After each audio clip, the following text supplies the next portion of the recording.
Bienvenidos a la Universidad Nacional de Educación a Distancia. Hoy, como verán, hemos recuperado la fórmula del debate, del diálogo, para abordar un tema que creemos crucial en el desarrollo de una sociedad plural. Queremos hablarles de la memoria, del pasado más cercano. Queremos hablarles de aquellas personas que a partir de 1936 sufrieron las consecuencias de una guerra entre hermanos. Queremos también hablarles de aquellas personas que padecieron la derrota en sus cuerpos y en sus corazones. Les hablaremos, por tanto, del exilio y también de su recuperación en democracia. En una guerra civil se cometen desmanes, tanto por un lado como por otro, y eso nunca se ha negado, de que en la zona republicana se cometiesen desmanes injustos. Pero lo que es verdad es que Franco se sublevó contra una república y contra un gobierno legítimamente constituido. Era un gobierno legítimo. Había habido unas cortes constituyentes, había una constitución y había un gobierno ganado en unas elecciones del año de febrero del 36.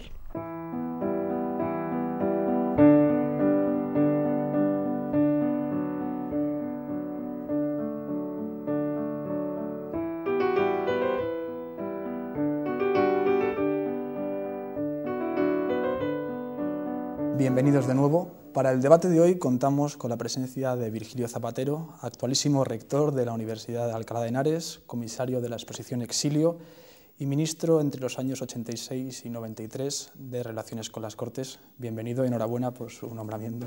Muchas gracias. Contamos también con Dulce Chacón, poeta y novelista, que nos ha regalado en este año 2002 su libro La voz dormida, sobre la reclusión de las prisioneras republicanas en la inmediata posguerra. Bienvenida. Muchas gracias. Y contamos también con el historiador y guionista Benito Bermejo, cuya investigación quizá más conocida a nivel televisivo es su documental sobre Francis Boix, el fotógrafo de Mauthausen. Bienvenido. Hola, muchas gracias. La primera pregunta me gustaría dirigírsela al señor Zapatero y viene un poco al hilo de la actualidad. ¿Cómo debemos valorar los españoles, sobre todo los afectados directamente por la guerra y el exilio, la reciente condena unánime del Congreso de los Diputados al alzamiento militar de 1936 y el reconocimiento moral a todas esas personas que vivieron la represión franquista? Bueno, yo creo que me alegro que por fin todas las fuerzas políticas de este país, incluidos los partidos más conservadores del arco, condenen expresamente aquel golpe de Estado. Yo creo que es un motivo de satisfacción y un signo de normalidad de nuestra democracia, de que nadie tiene ningún tipo de veleidades y que todo el mundo compartimos esa condena inequívoca a aquel golpe de Estado. Ya me parece muy positivo lo que ha ocurrido. ¿Y usted, Dulce, qué opinión le merece? Yo creo que ha sido un poco tarde, que se ha hecho ese reconocimiento a las víctimas, sobre todo muy tarde, pero que bienvenido sea y que era de justicia histórica que se hiciera. Estoy contentísima también. ¿Y usted, Benito?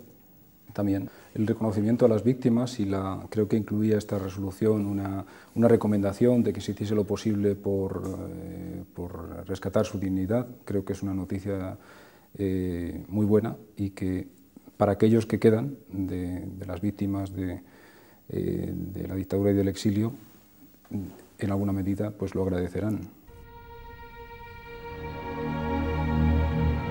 Hablamos del año 1939, de un tiempo que marca un antes y un después en la historia de España. Después de 3 años de guerra civil, se impone un nuevo orden político, surgido de un alzamiento militar encabezado por el general Franco. La dictadura implica el silencio y la represión sobre los derrotados. Es la anulación de la libertad de recordar. Quedan ahora en el anonimato los cientos de miles de españoles que se van, y sobre todo, los que mueren. Y queda también silenciada la voz de los que a partir de ahora llenarán las cárceles del franquismo. Me llevaron a un sitio que ni era comisaría, debía ser un centro de falange. No sé exactamente lo que era, pero allí lo que había eran falangistas. Y gente, sobre todo el que más me interrogaba, era un tipo que parece que había estado infiltrado en la FAI. Federación Anarquista Ibérica. Y entonces conocía toda la trayectoria de lo que haya pasado en Madrid y tal. Bueno, allí lo pasé mal, porque quien pasa por esos sitios siempre pasa mal.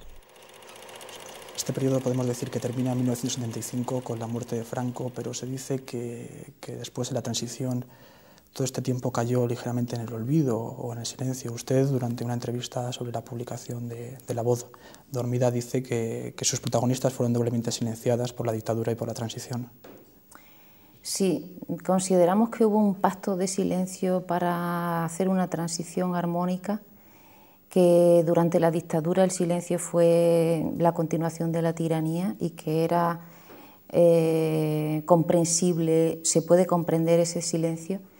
También se puede comprender el de la transición, pero el silencio durante la democracia, que son 25 años, pues a mí me parece que es un silencio demasiado largo y que todavía está por ver por qué ha sido tan largo. Yo creo que mucha gente está esperando que le digan por qué ha sido ese silencio tan largo.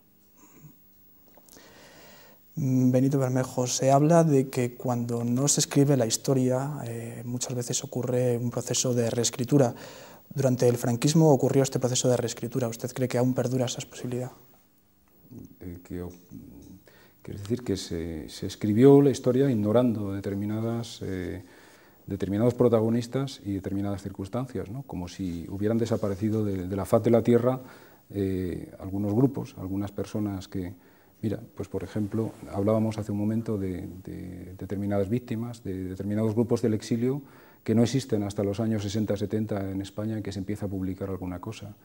Un ejemplo más por ejemplo, bueno, muchas formas de represión no existieron, sencillamente no existieron, quedaron, pero no existían ni en las publicaciones, ni muchas veces en el interior de las familias. No se hablaba de padres a hijos que había pasado con determinado familiar. Y qué más reescritura que ese silencio, a veces tan marcado. Y... A mí me parece una cosa curiosa respecto a lo que decías, Benito. Yo soy de un pequeño pueblo de la provincia de Palencia y tengo la costumbre de ir los veranos por allí. Desde hace unos 20 y tantos años hay una persona que vivía en el extranjero, en concreto vivía en Marsella, de mi pueblo, y que venía a los veranos. Yo he hablado mucho con él y pues todos los veranos le he saludado. Hasta este año que un día me ha llamado él para decirme, por cierto, Viseo, te tengo que enviar unas fotografías del campo de Argelès. Y yo, ¿pero cómo el campo de Argelès? Y dices, sí, yo estuve en Argelès. No me lo había contado nunca. Esa era la primera vez este año que con orgullo, me decía, yo estuve allí. Es verdad. Hay mucha gente que recupera, por lo menos ante un oído atento, que sabe que va a ser un oído atento, recupera la fuerza para hablar, recupera la voz, recupera la palabra, y yo creo que se está produciendo precisamente ahora, con una distancia tan larga desde que acabó la guerra y con una distancia también muy larga desde que empezó la democracia, y que ahora es cuando la gente se atreve a hablar. Eso a mí me parece muy curioso, que hasta ahora no haya sucedido. Y que lo hagan, Dulce, que lo hagan con orgullo. Sí, sí. O sea, no ocultándolo. Sí. Por primera vez no lo ocultan, sino que lo exhiben como un timbre de honor. Era estudiante cuando empezó la guerra, porque tenía 16 años. Y estaba en pleno estudio, vamos. Estaba con la idea de seguir estudiando. Me quedé ahí.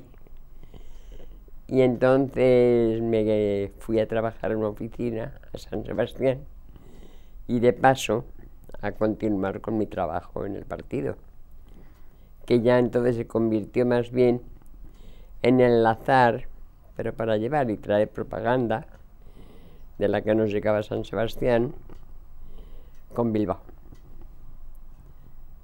Ese era mi trabajo dentro del partido. Hace poco un editorial publicado por Gabriel Jackson en El País un poco alertaba sobre el proceso a la inversa, que se pudiera producir una reescritura ahora desde el lado de la izquierda un poco más... Hombre, pero hacía falta, ¿no?, la reescritura por el lado de la izquierda, porque hasta ahora ha escrito la derecha. Y el silencio ha sido también no solamente en las familias, sino en la historia, y lo que hablábamos antes, ¿no? Yo creo que la historia, la memoria colectiva, tiene que ser con todas las voces, y desde luego es necesario que se reescriba la historia con la información que tiene la izquierda, que hasta ahora no ha sido posible porque no ha tenido cauce, y yo pienso que hay que reescribir la historia, sin ninguna duda. En todo caso, además, ahora cabe la confrontación, cabe la discusión abierta. O más que la confrontación y la discusión, la conversación. Yo creo que es más necesaria una conversación sosegada, donde todo el mundo puede hablar, que no se le tape la boca a nadie como ha pasado hasta ahora, que hemos andado con la boca y los oídos tapados. Digo confrontación de datos, no de personas. Ese oportuno contrapunto, ¿no? Que no se pudo dar antes, ¿verdad? Sí. Hablando de la escritura, también recientemente en el suplemento literario del País, en Babelia, se hablaba de un denominado efecto Cercas en relación a su publicación del libro Soldados de Salamina. Su libro quizás se puede orientar un poco en este ámbito. ¿Usted por qué cree que hay esta recuperación de la temática? ¿Un poco forma de denuncia, un poco el aprovechamiento de un filón narrativo? Porque... A mí eso del aprovechamiento de un filón narrativo me parece preocupante, y también que lo llamen moda, porque quiere decir que la gente que afirma esas cosas no conoce qué es una novela, no sabe qué es escribir una novela, porque para escribir no puede ser que aparezca el libro de Cercas, por poner un ejemplo clarísimo, y que enseguida aparezcan otros libros con la misma temática y se piense que es el efecto Cercas, porque si el libro de Javier Cercas apareció y luego sucedieron otros, mientras él estaba escribiendo su libro, los demás estaban escribiendo también. Es decir, no nos hemos puesto de acuerdo, bueno, ahora este tema interesa, vamos a por ello. O la exposición del exilio, ¿cuánto tiempo dura preparar una exposición como esa?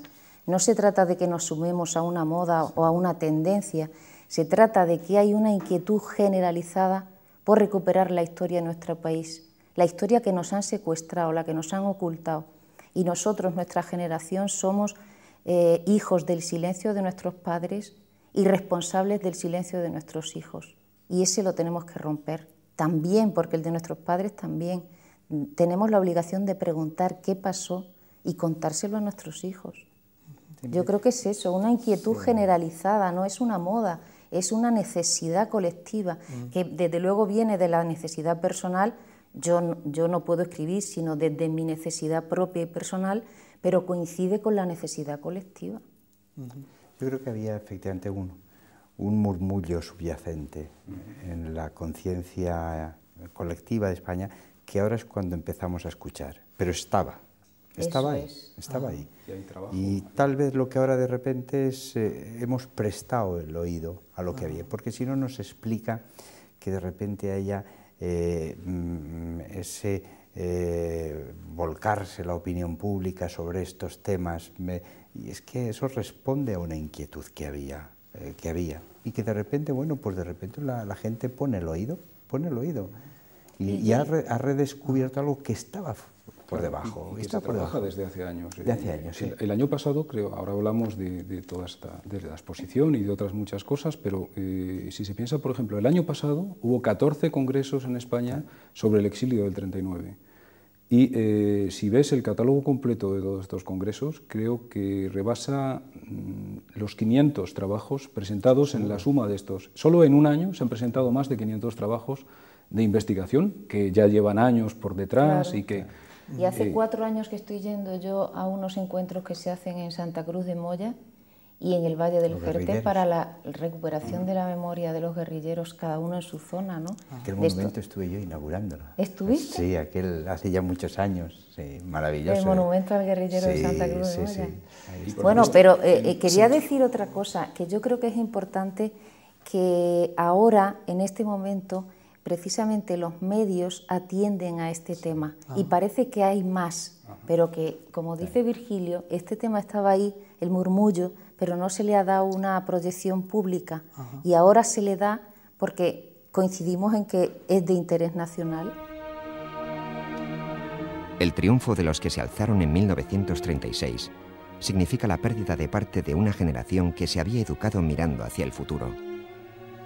Países latinoamericanos, sobre todo, pero también europeos y de otros continentes, acogen a los portadores de una memoria que se irá forjando en la distancia. Estos fueron los exiliados. En el interior quedan otros, que tendrán que preservar y desarrollar su recuerdo en medio de la persecución y el miedo. Un gran número de ellos guardará este recuerdo como único legado. La memoria de unos y de otros se intenta que hoy, en Democracia, nos ofrezca la versión de un periodo dramático para un gran número de españoles que han visto silenciada su verdad durante más de 40 años. He pasado por la cárcel de Ventas, siempre traslados, en Ventas, en Málaga, en Córdoba, en Segovia, no sé si me dejo alguna, ya en Alcalá de Henares, que es de donde he salido en libertad, a los 18 años y medio. ¿Qué condiciones cree que se cumplen ahora, que no se cumplen hace 10 o 20 años, para que haya esta recuperación de la memoria? Yo creo que se ha perdido también un poco el miedo también. Que consideramos que la democracia la gente la tiene ya interiorizada, está consolidada, nadie tiene miedo de hablar de estos temas, se puede decir las cosas con tranquilidad. Como venían diciendo los historiadores, pero entiendo que el ciudadano normal ya puede hablar con tranquilidad. Esta es una democracia normalizada, bueno, y no tiene miedo. Tanto, no tiene... El miedo todavía hay, sí. Hay miedo a hablar y miedo a escuchar, que es todavía más peligroso. Yo no me he encontrado, al preparar la exposición, no me he encontrado desde luego esa sensación de miedo por primera vez. Lo mío que sí he encontrado hace años, miedo a hablar de estos temas, pero de repente ha sido muy fácil, la gente... Pues quizás en el exilio, la gente que estuvo en el exilio, pero la gente que se quedó aquí todavía tiene miedo a hablar. Yo he sido testigo de una mujer que yo fui a entrevistar a un pueblito que no quiere ni siquiera que diga el nombre de su pueblo, y me pidió que cerrara la ventana antes de empezar a hablar conmigo, porque no quería que los vecinos también pesa que en el medio rural, sobre todo. Bueno, no sé qué pensáis, pero yo creo que también pesa que vamos tomando conciencia de que nos está yendo la última generación, estamos perdiendo ya la última generación que ha vivido, que puede dar un testimonio de primera mano de estas cosas, que las personas que pueden hablar como víctimas de la guerra directas, como del exilio en Francia, ahora mismo ya son octogenarios en su mayor parte, ya es raro el que tiene menos de 80 años y entonces esta sensación de que se nos escapa, de que ya lo que no hagamos ahora no lo vamos a hacer nunca. Pero no solo como recoger los testimonios orales, sino como ofrecerles una compensación, un homenaje, un poquito de ternura, ¿no? Claro, de reconocimiento. Yo creo que cualquiera que haya hecho algo sobre estos temas, en lo primero que está pensando es en la reacción, en poder ofrecérselo a aquellos que te han ayudado y en ver si has metido la pata, si has acertado, qué te van a decir. Siempre estás pensando en eso. Y el no llegar tarde es un gran alivio. Yo creo que es fundamental, que es tarde, pero no es demasiado tarde. No ha habido un reconocimiento por parte de las autoridades democráticas, no me refiero a ninguna, sino las autoridades democráticas, o sea, los gobiernos, dicho con más claridad y con más exactitud. No ha habido un reconocimiento de decir tendríamos que... moralmente, ¿no? No, en absoluto. Señor Bermejo, ¿cuál cree usted que hubiera sido la repercusión en esta primera transición, o quizá con los gobiernos socialistas, que hubiera sido un poco más propio de una condena tajante y dura de lo que fue la dictadura, un poco el reconocimiento que ha habido ahora? Si en esa primera transición hubiera ocurrido, ¿cuál cree que hubieran sido las consecuencias? Probablemente la primera consecuencia es que no hubiera sido tan unánime. No sé si hubiera sido... De hecho, algunos otros intentos han precedido a este, ¿no? Y no han sido capaces de encontrar un punto en el que todo el mundo se sintiera más o menos a gusto. Primero, no sé si hubiera gozado, de hecho, si no ha ocurrido antes es porque no ha gozado de un acuerdo unánime. Y después, no sé cuál hubiera sido la repercusión social, pero es que como de partida no ha sido posible, es porque... Yo recuerdo, porque entonces estaba en el gobierno, recuerdo las dificultades que había para hacer aprobar determinadas leyes de, por ejemplo, el reconocimiento de los militares de la República o de mutilados de la República. No era fácil hacer eso, no era fácil. Ahora nos parece todo muy fácil, ¿no? Pero en aquel momento, y sacamos adelante la ley, pero para una parte del hemiciclo había mutilados y mutilados. No eran todos iguales, ni eran todos los militares. Yo recuerdo las discusiones sobre la ley, que yo de alguna forma estuve como coordinador de la producción legislativa del gobierno, estaba en esa ley. Fue muy difícil entonces, es verdad, y ahora, sin embargo, pues hasta el Partido Conservador pues vota a favor de una condena de eso. Han cambiado mucho, yo creo que es el tiempo, ha pasado mucho tiempo, y yo creo que la democracia está muy consolidada en nuestro país y está interiorizada en la conciencia de los ciudadanos. Pero yo te preguntaría a ti como gobierno, cuando estabas en el gobierno, con mayoría absoluta, si no podían haber hecho algo más. Bueno, ahora yo pienso que sí, ahora. Entonces pensé que no, pero ahora con la perspectiva que tengo, sí. Pero claro, yo lo recuerdo entonces que de verdad lo que estabas pensando es saber cómo conseguías sacar adelante al país, que no volviera a ocurrir un tejerazo, que no se nos echaran al monte una derecha montaraz que había habido en este país tradicionalmente. Fuimos excesivamente prudentes. Ahora pienso, oye, pues a lo mejor sí pudimos haber hecho más, pero en aquel momento la verdad es que lo que tratábamos era de consolidar la democracia. ¿Y tú no crees que es necesario que ese mensaje lo oiga determinada gente que está muy dolida con la izquierda cuando estuvo en el poder, que reclamaba una serie de satisfacciones que no llegaron nunca y que llegan ahora precisamente cuando hay un gobierno de derechas? Sí, yo creo que sí, pues esencialmente sí, o sea, es verdad, es verdad. Yo creo que ahí se pudo y se debió hacer más. Pero lo digo desde ahora, en 2003. En el 91 o en el 82, 83, etcétera, recién salidos de un golpe de Estado, yo pensaba que lo que tenía que era consolidar la democracia y satisfacer ciertas demandas que nos parecían especialmente vitales. Por ejemplo, militares de la República, reconocerles que fueron militares leales a su gobierno, darle la graduación, el uso del uniforme, las pensiones, esas cosas se hicieron. Pero cuando tocabas algo más, por ejemplo, una condena tajante del golpe de Estado, te quedabas solo en la Cámara. En este caso, ¿un reconocimiento moral es suficiente? No falta más. Yo creo que hace falta un reconocimiento moral y un reconocimiento material. Sí. Hay gente todavía pasándolo mal, exiliados pasándolo mal. En América, en la antigua Unión Soviética, están pasándolo mal. Y sus hijos, algunos están pasándolo mal. Y son españoles. Y además creo que se les debe hacer ese reconocimiento como tales españoles, como ciudadanos españoles que defendieron la libertad y defendieron el Estado de Derecho y defendieron el orden constitucional. Nosotros, yo creo que lo que hemos querido hacer con la exposición es un homenaje a la defensa del orden constitucional y de la Constitución, que eso a veces se olvida. En ese sentido, yo creo que todo esfuerzo que se haga por restituir la verdad es poco y que es una forma también de restituir la dignidad de estos colectivos.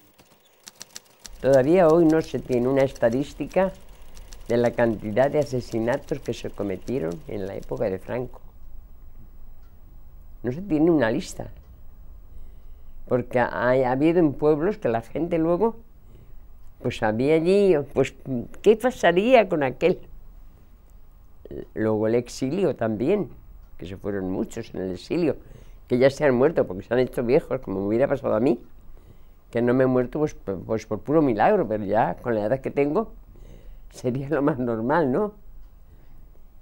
Y se han perdido líderes. No está la gente preparada para luchar por la reivindicación del trabajador. Y ya para concluir, les lanzo un poco esta pregunta a los tres.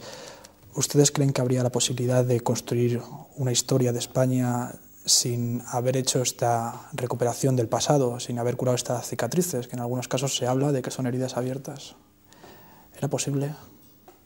Hombre, yo creo que no se puede escribir la historia de España sin recuperar el pasado como fue. No, me refería más a una historia de futuro, quiero decir, a crear un proyecto de futuro para España. Yo también creo que sí, que somos lo que somos porque conocemos de dónde venimos y sabemos a dónde vamos y sabemos de dónde venimos.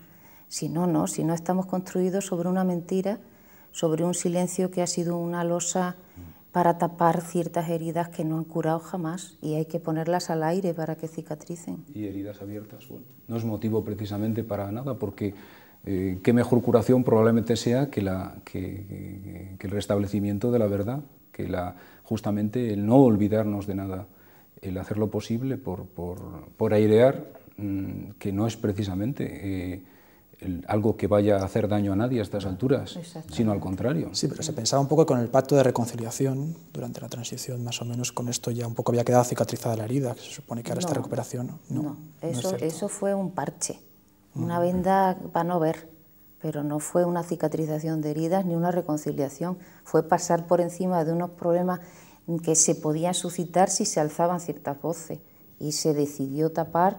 Yo no lo entiendo muy bien, pero ni soy política ni estaba allí, pero yo creo que fue precisamente para no soliviantar a determinados sectores de la sociedad que eran peligrosos entonces. Por otra parte, hoy por hoy nadie está reclamando ningún tipo de responsabilidades penales por hechos tan lejanos. O sea que no hay nadie que pudiera resultar de ello directamente perjudicado. Rencor siquiera, ni revanchismo, no hay nada de eso. Es decir, que lo único que se plantea, a mí me recuerda, pues en algunos casos, aquello de en algún país que se hizo la Comisión de la Verdad, en que la única consecuencia que decían, no, si vamos a plantearnos todo, simplemente para ver si podemos restablecer la verdad. No vamos, bastante ya es con decir qué ha ocurrido y quién lo ha hecho y quién han sido las víctimas. Con esto ya nos podemos conformar. Es justicia histórica. Yo diría incluso un poquito más, Dulce y Benito. Yo creo que primero es justicia histórica y comisión de la verdad, que es necesario, pero también reivindicar el legado de los valores republicanos, que son los valores, no de la forma de la república, los valores de libertad, de democracia, de Estado de Derecho. Es decir, aquí hemos asistido durante algunos años a una operación de recuperación del pasado, pero cierto pasado nada más. Se nos ha hablado de Cánovas, espléndido, por supuesto, Sagasta, espléndido, es parte de nuestra historia de la que nos tenemos que sentir orgullosos. Pero la democracia actual española, las raíces no están en Cánovas y en Sagasta, las raíces están en los valores republicanos, democracia, Estado de Derecho, división de poderes, etcétera, etcétera. Y esos son los que tenemos que recuperar. Que no solamente que la República es ahí donde tenemos que ver nuestras raíces, las raíces de la actual democracia. Yo creo que esa parte también de recuperar la verdad, pero también recuperar nuestras raíces, las raíces de nuestra democracia. Bueno, pues nos acaba el tiempo. Muchísimas gracias por su participación, por sus opiniones. Y a ustedes les esperamos aquí los sábados y los domingos, en la televisión educativa de la UNED. La cárcel es muy dura, como es lógico. Lo primero, falta la libertad. Pero no te falta la libertad de pensamiento. Ni te falta tampoco la esperanza. Ni te falta el ánimo. Ni te falta la convicción de por lo que estás en la cárcel.